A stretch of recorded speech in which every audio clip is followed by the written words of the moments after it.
And welcome to the Lynn Fleming pregame show. We're joined by Broome head football coach Lynn Fleming. Well, Coach, it's game week now. It's time to put the ball down and see what happens. It is, as they say, the hay's in the barn. We're going to go through a run through today, and we'll strap it on tomorrow night. What a way to start your career at Broome. You are alumni returning to Broome, going back to the guys you coached last year. There's got to be a lot of emotion in the game for you. There is. It's going to be a neat experience. Not a lot of people get to experience, so it's going to be a lot of fun for me. That was it was a great place for me over there. With the players and the coaches, but it's just a little different being on that other sideline with these guys in blue and these young men and these coaches we have here going to battle. Let's talk a little bit about the Centurions. People are going to see an entirely different world of football this year, different way of doing things. But talk a little bit about the football team this year. Yeah, we've had a great preseason. Where the guys are doing a really good job of adjusting to the new offense. We got Brendan Taylor who's leading that for us at quarterback, and Jarius Jeter obviously is going to be a guy that we're going to rely on a lot, and we got several receivers that are factoring in for us that are doing a really good job. Up front on both sides of the ball, where we got some really good seniors, Dylan Threadgill, Josh Smith, that are kind of leading the way for us. So we've got a great core group, great group of seniors they're doing a good job of leading our program right now, and this off season and this preseason has been really good for us.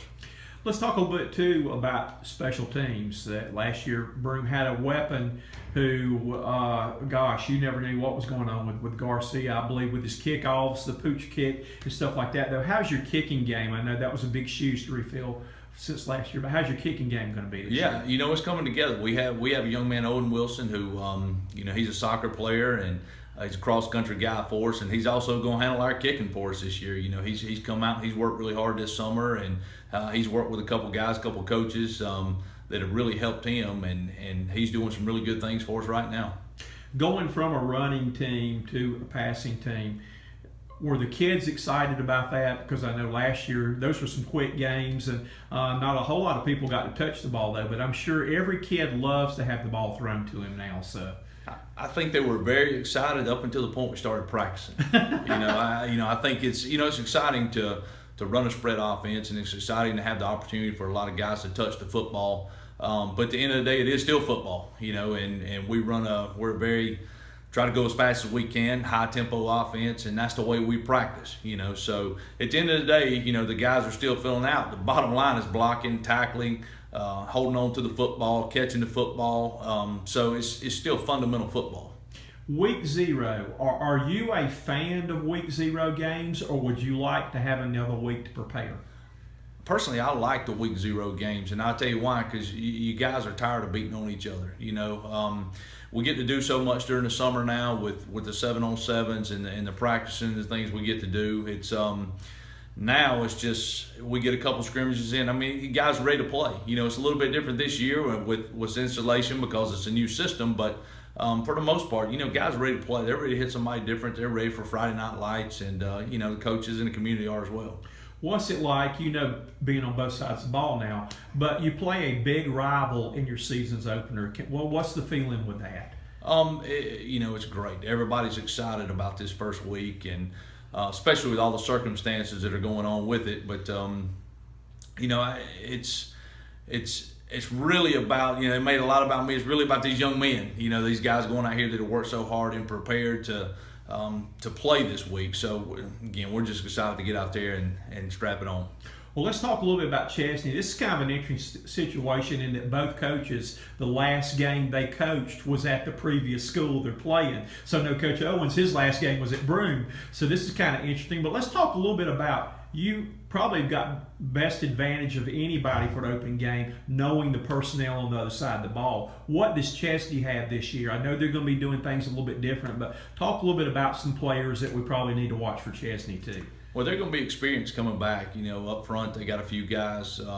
Jake Pearson's going to be snapping for him. He's a big body up front, does a good job. Kip Bagwell, is another guy that does a good job. He's a tackle for him. Malik Busby. Offensive line wise, we had 4 out of 5 coming back with that group, so we know they're going to be pretty good up front. Quarterback Kyler Reagan, who's kind of a dual threat guy for him. He's a tough young man. He plays hard and he puts you in good situations. So he's going to do a good job. A couple of the receivers. Bo Walker for him, I think is going to do a good job. He's a guy that played a lot of games for us last year, and they have a gentleman that's playing for him this year, Luke Cash, who's he's got a lot of speed. So he's a guy that we're gonna have to make sure we know where he's at on the field. All right, let's break down tonight's ball game. What do you see the keys to tonight's game, and what will the Centurions need to do to get win number 1? The key is going to be mistakes. We have to make sure we minimize the number of mistakes that we have, whether it be from penalties, turnovers. I think the team that comes out this week and wins that battle is a team that's going to come out on top. We know there's going to be some mistakes made, just being week 0, and everybody's still fine-tuned. It's going to be on both sides of the ball. It's going to be on both teams. So it's just the ones I think that can minimize and overcome those mistakes, and that adversity is a team that'll win the football game. Well, Coach, we're looking forward, speaking on behalf of Cox Sports Broadcasting, we are really excited about working with you this year and appreciate the opportunity to broadcast Broome Centurion football, and looking forward to a great season this year. Well, I appreciate it, and we just thank you for all you do, promoting these young men and getting those guys some airtime. I mean, that's special to them and special to us. Well, it's our pleasure too, and good luck tonight, and we look forward to talking to you after the game. Great. Thank you. Thank you.